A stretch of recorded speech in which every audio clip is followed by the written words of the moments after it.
Okay, this is my final kennel to put together.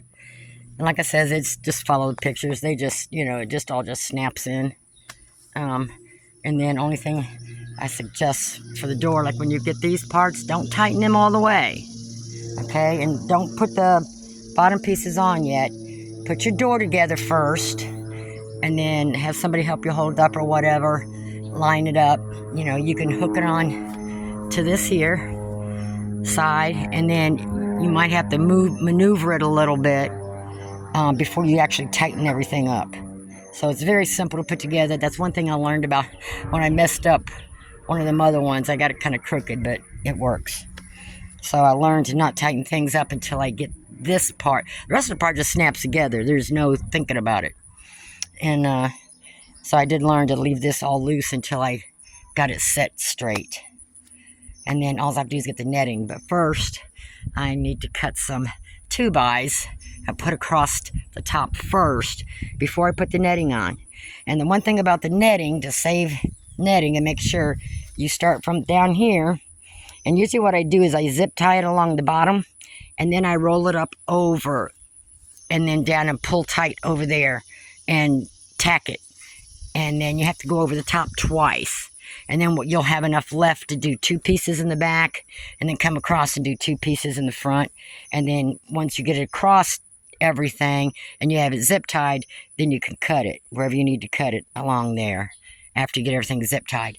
And then I also suggest putting, the 4-foot chicken wire around, all the way around the bottom, because you never know what's in there. And the stuff that comes with this kind of stuff is that green flimsy stuff you can cut with a pair of scissors, so it's a little thinner. It's just coated. It's the only reason it looks thicker, but it's the real thin stuff. They just have it coated. So I always put chicken wire around every kennel I've got at the bottom. So that's the worst part, are the zip ties and the netting. So my husband's going to cut me some. We got some 4x in there. He'll cut them in half for me because they're stronger than buying them other ones, and cheaper when you buy the 4x. And once I get that zip, and I'm going to, leave an overhang just like I did here. I'm not going to use a tarp that comes with it because it barely even touches this bracket and the one over there. I mean, it doesn't come over or anything. So I need an extra large one because I want to make the overhang. Because in the summertime, especially when it's raining and stuff, I don't want no rain, and I want to be able to stand here, get their food and water and all that without getting soaking wet. So the tarp I'll use for something else, but it's too small. If that's all you want for there, that's fine. But if it pours down the rain, it's not much protection. And if you keep them in this winter time, it's...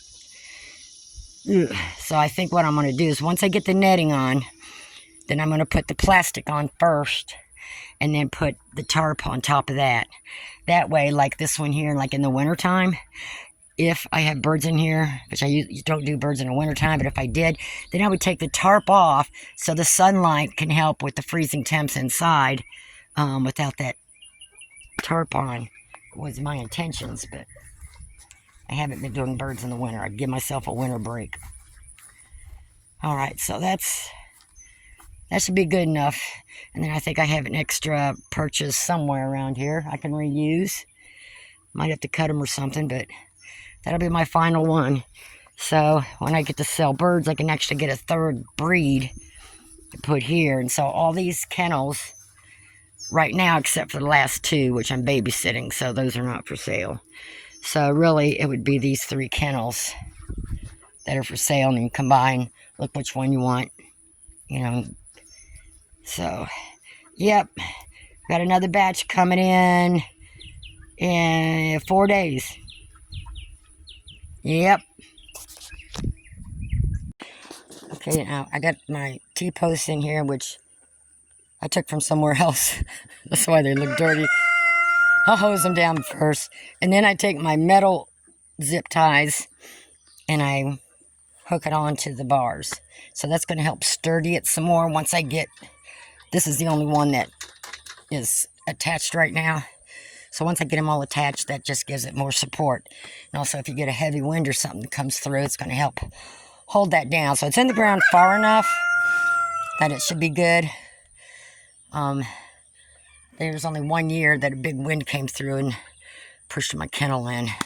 And I didn't have all the stuff then, so hopefully, and that was a few years back, so usually we just get a good wind around here every now and then.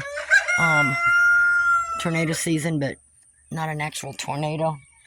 So, crossing my fingers. So, this is going to be delayed until I get some more wood. And then the best time to put T-posts in, of course, is after it rains. So, it hasn't rained here in a couple of days, but it did. And then kind of misty yesterday, so the ground is still kind of damp and wet. So, it's the best time to put your T-posts in, depending on where you live. Georgia, you know, we get a lot of, it's some hard dirt here. Got that clay down in there, you know. But anyways, I'm going to stop here because I don't feel like putting the other posts in yet. You can either put your T-posts on after everything's netted or before, either way. I just find it, for me, it's just easier to put it on, get my T-posts, get my supports in first, so that's nice and sturdy, and then I'll wrap it. And start with the 2000 zip ties and all the pulling the netting and all that good stuff. And I think I have enough chicken wire left to wrap the bottom of it like I did this one, 4 foot high. But I don't really have any critter problems out here. They're usually out back in the pasture. All right. Okay, I actually got this done. I forgot to film when I was putting the... So I got all this stuff on here first.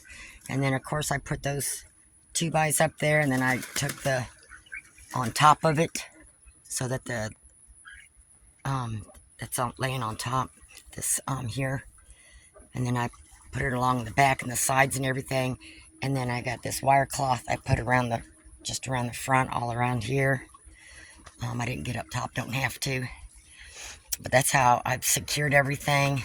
And my tarp come in, and I always get an extra size because, of course, I use like 8 foot of those, so there's an overhang. So if it's raining and you're standing out here and having to feed and water them, you know, you can at least get out of the rain some, and plus it helps the rain not going right into the front or the back of it. I have this stapled under all the way around them, but I didn't do the back side. Oh yeah, I did. I forgot I did. So I stapled up there and let that part hang. So they're still doing good, and I just got made my perch today and got that in there. And they got that little rabbit box there. I had it in the coop. The hens kind of stopped using it for a while, so I thought I'll swipe that one. Have to get another one. And Mama's doing good with the babies. They're down there digging around.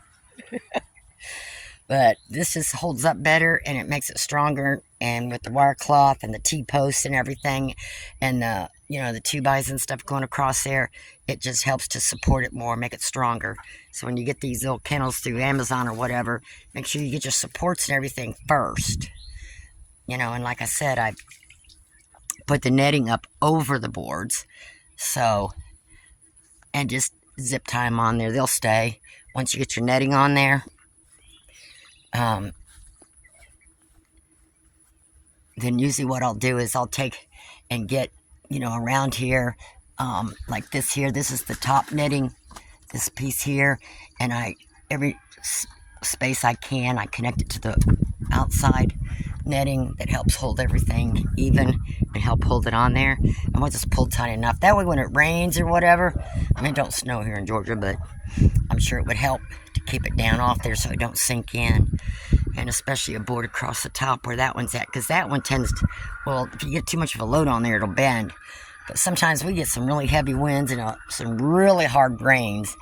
And I learned with my first kennel, which I think was that first one there, and it tipped over and it bar bent and everything else. So that's when I started doing this. I've not had an issue since. The duck's over there having fun. So, anyways, that's what I do with all my kennels. This side keeps falling. Yep, you got the shadiest, the coolest one. Yeah. And like I said, I buy extra long tarps. I didn't get one all the way down to the end on this one. I didn't really mean to on this one, but I wasn't paying attention to the size. But that's okay. I got to hook it back up. I got bungee cords here. I just hang it up on the sides and stick it up over there. So the only thing I have left to do on here, I don't have to do it. I got the tarp up here. But if you're just going to do plastic, or you're just going to do something thin, I don't know if you can see, I got a board across there screwed on to help hold, because that plastic blew off one time and ripped. But now that I got these heavy-duty tarps on there, I don't have to worry about it. All right. Y'all be going to new homes next week, probably. All right. But, yeah, so it's a little bit of money, a little bit of time. Take your time. And these can be your, just the cheapy kennels that you get on Amazon or wherever. It's basically just your base point to get your little coop built.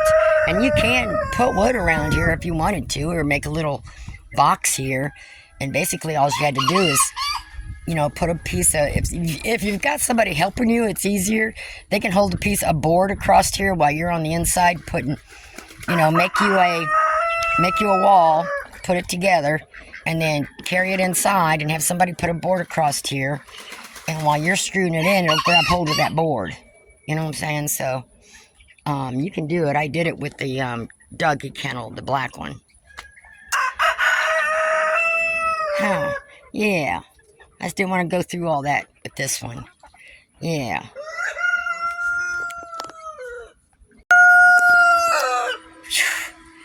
I don't know if I probably see it, but see, I got boards on the inside. You can do it like at the outside if you want the wood on the inside. Put the boards on the outside, vice versa, but I just stuck mine on the inside. Ah, please. I didn't have no one helping me, so I zip tied them onto here. And then I came around and screwed my boards on, and it caught on that board and pulled it in. So that's how I got that blocked in. And you can build, nesting boxes and stuff like that. So you can do the same thing with these.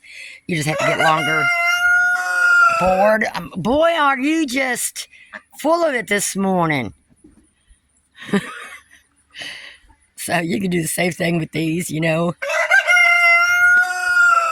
And if you didn't want it to go all the way there, you can just put you a board straight down here and then put smaller pieces across to pull on the wood. And actually build you a real coop shelter on one side or something. What are you doing, bucko? Huh? Huh? All right. I think that's going to be it. Because they won't shut up.